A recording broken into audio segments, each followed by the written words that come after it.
How far does China have to go? How much more repression?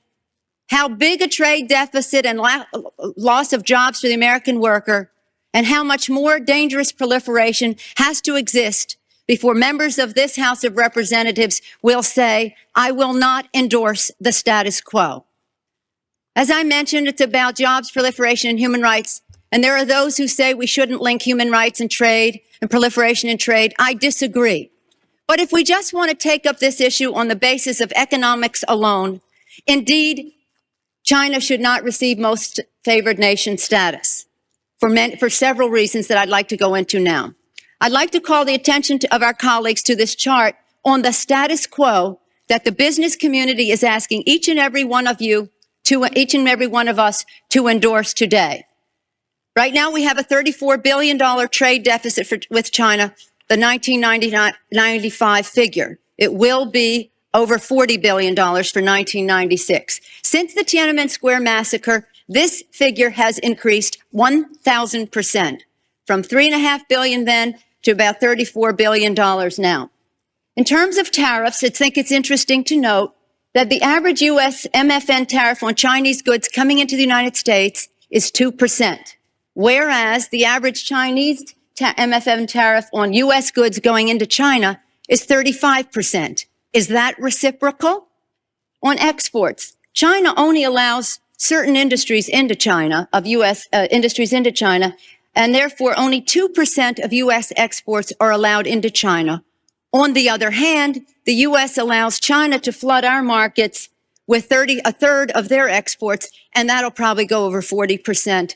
And it's limitless because we have not placed any restriction. In terms of jobs, this is the biggest and cruelest hoax of all.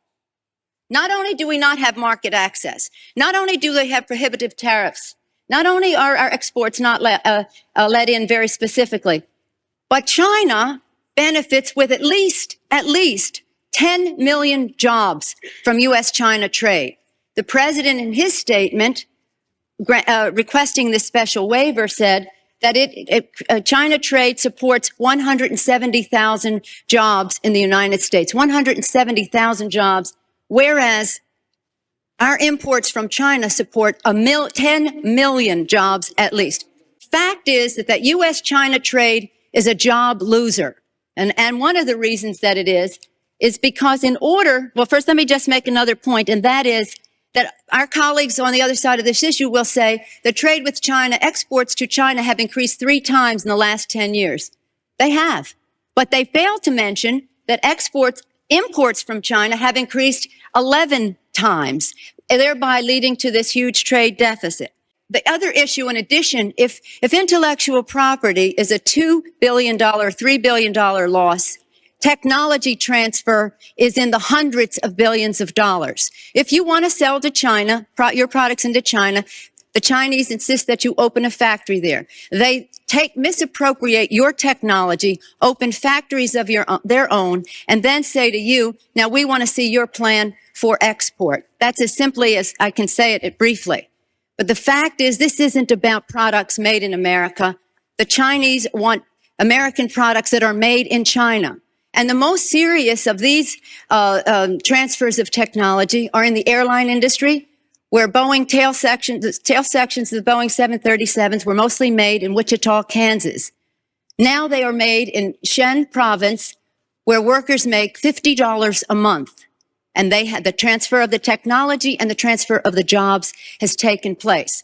General Motors, Ford, they're all fighting to get in to build factories there so they can make parts there. They want MFN so they can get those parts back into the United States. So we are exporting not low-tech jobs and textile jobs. We're exporting our technology. Now, if you take a country the size of China with the very cheap, and in some instances, slave labor, the lack of market access, the rip-off of our intellectual property, the transfer of technology, a country that is not willing to play by the rules in any respect in this trade relationship, you have a serious threat not only to our relationship, but to the industrialized world. And if there's one message that I want our colleagues to understand today and our constituents, is that on this day, your member of Congress could have drawn the line to say to the President of the United States, Do something about this U.S.-China trade relationship that is a job loser for the United States.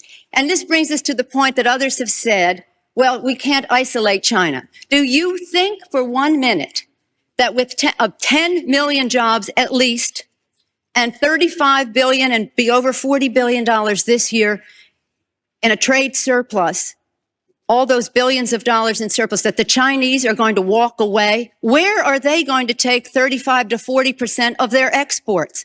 Who's going to buy them? This is what sustains the regime. The funding and the jobs. They can't have those people out of work. They have to be at work exporting to the United States.